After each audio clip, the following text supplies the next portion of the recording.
we're down here at the Sport Aircraft Expo in Mount Vernon, Illinois, and this is quite a show that they're putting on here. For a first-year event, they're doing very well. In fact, not even for a first-year event. They're just plain doing real well here. A great team led by their airport manager, Chris Collins, who's a young fellow with lots of energy, and they're doing great here, I think.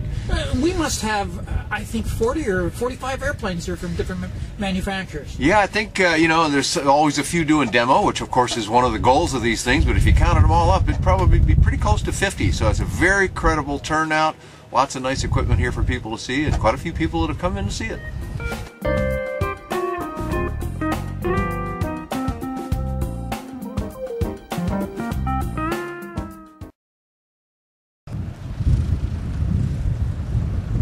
Dan, what happened to the wings on this airplane? Gosh, I don't know. They look kind of short, don't they? Or else you go real fast this way, though. That's what happens. You don't do this in flight. This is not advised in flight. Enough humor, though. What we got here is a rolling hangar, Dave. Instead of paying a whole bunch of money at your local airport, if you can find a hangar, a lot of airports have trouble with that. Here's a whole rolling hangar, and if you look down here and you see this nice channel arrangement they've got, it's got an ability to roll this thing right back in. I bet you one person can do it, and I know one person can fold the wings back, and I know it only takes about 10 minutes to do both of them. What's this airplane called? This is now, it's got a new name actually. We knew this by another name earlier, but they've rebadged it now. Aerotrek aircraft, and it's the Aerotrek A240. There's an A220 and an A240. The 240 is the one with the tri-gear on it. They also offer a conventional gear model, but this one's what a lot of people are going to like because they're used to tricycle gear. Now, this airplane looks a lot like an American airplane that I'm familiar with. Well, it does look a little bit like an American airplane, originally derived from the Avid Flyer. They were the first guys that made something that looked like this. And then along came another company called Kit Fox, who used the Avid Flyer design. And one thing led to another, and actually there's a few designs around the world that have emulated that. But these guys have now taken this quite a bit further. And this airplane doesn't fly quite like the older airplanes, and it doesn't look quite like the other older airplanes. This comes to us from the Czech Republic and is handled in the United States here by the Rollison Aircraft Organization, now calling their aircraft name Aerotrek. Now, this, you mentioned it's coming from the European, but it's a metal type of construction that's used in this. Well, it's some metal, but it's also fabric. The wings are a fabric finished airplane, and it's a fabric fuselage, but with a steel, welded steel space frame, it's sometimes called, or welded steel interior structure. Very strong and proven design. Everything about this is going to be pretty familiar to an awful lot of people in the flying world. Now, this is a tricycle gear. Let's go over and have a look at the shuttle rack. Let's do that. Now, this has got to have the widest landing gear in the industry, Dan. Yeah, even from this side, I can easily see that gear over there. A lot of times in an airplane, you can only see the gear on your side, but no sweat in this airplane.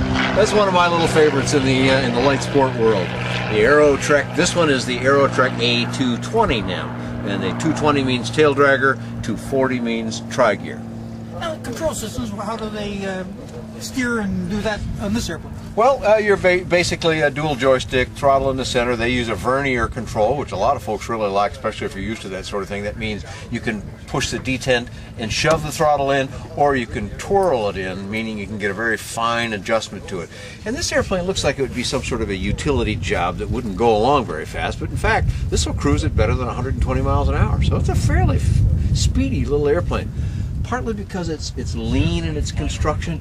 You notice all of its structure in here. These aren't big, fat, heavy tubes. This thing has been designed all the way from the beginning to be a very light and efficient flying airplane. And control system using dual joysticks and dual joysticks. Yep, rudder pedals on both sides. You can see me working. I'm sitting, of course, on the right side here, but full on both sides. And then as I move my feet up, I've got toe brakes, and they're on both sides. You combine that with a tail wheel, and this airplane is going to maneuver on the airport ramp as well as any aircraft you could find. And it looks like the seats are very comfortable there. They are very comfortable. Nice cloth finish to them. You know, a lot of people think leather is so great, but cloth in many conditions is really more comfortable on the body.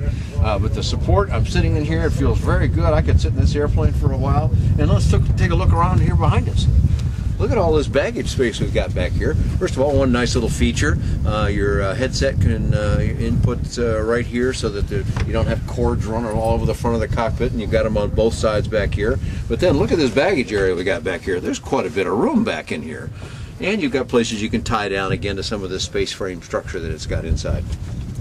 And visibility, again, looks to be very good out of this airplane. Pretty open. I mean, pretty much everything I see is outside of the cockpit. That's because we've got, and plus these beautiful bubble doors. I'll bring it down here so that you can see the clear goes all the way down to the bottom, so I can see down, I can see over, I can see up, I can see back, and I can turn around and look straight back here through this rear window and see the tail.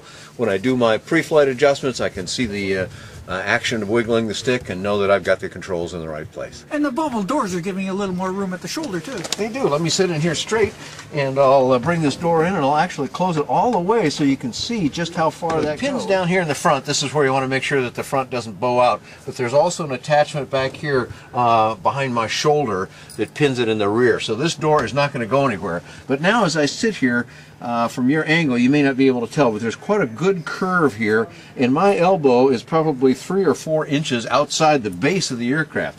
So from here over to here and then out to that door, you could have a couple of pretty beefy guys in here and still have plenty of room. So it's been Americanized then? I guess you could say that. Us beefy Americans, you know, we like our McDonald's hamburgers, so you can have a couple of them and get in this airplane and go. Now, looking up at the wing, it looks like you got a sight gauge there again. Yep, and again, it's on both sides, so each wing, fuel is contained in the wing tanks, of course, and you know, these kind of sight gauges, as we've said on a couple other airplanes, they show you what you've got, and there's no ifs, ands, or buts about it. Now, of course, we're in a tail dragger, so when it comes up to a flying attitude, then that's when those are going to read correctly. Now, this has got a little bit of a different aileron than what I've seen on most of the airplanes. Yeah, these are called flaperons, and they hang down, you can probably see over my shoulder here, they hang down completely below, so I'm wiggling the stick here full range, but when I would add flaps into it as well, which is a control down here right between my, between the two seats, and the positions here, it's just a nice smooth movement. There's no detent button on these, but as you move that down, you can see now I'm moving the flaps full range, so there's the flap motion, and I can do both flaps and ailerons at the same time. So it's got the name Flaperon. And this has been worked out over many years. You see it's a completely free-flying surface, so it's not attached to the wing, and therefore it gets great airflow over it. And those little tubes that are sticking out in front of it are mass balances to prevent such things as flutter while you're flying. And what would they normally be powering this with? This one comes with the Rotax 912. Both their tail dragger and tri-gear model use a Rotax 912 on it, and they come with a 3-blade prop, composite prop on it as well. And what kind of performance would we be getting out of that? Well, you'll see about 120 miles an hour, maybe even a little bit more than that. So this looks like that kind of utility Cub-like airplane, but it'll actually fly right away from a Cub. So if we want to get more information on it, where would we go? Well, you go to the Aerotrek site, and they the name of the website is Fly Aerotrek, but it's Fly-Aerotrek, and Aerotrek is A-E-R-O-T-R-E-K, so fly-aerotrek.com. And have you got a flight report on this one yet? I have had the chance. I flew the tail dragger most recently, but I had flown the tri-gear sometime earlier. Both those are available in one form or another on my website, which is bydanjohnson.com or bydanjohnson.com.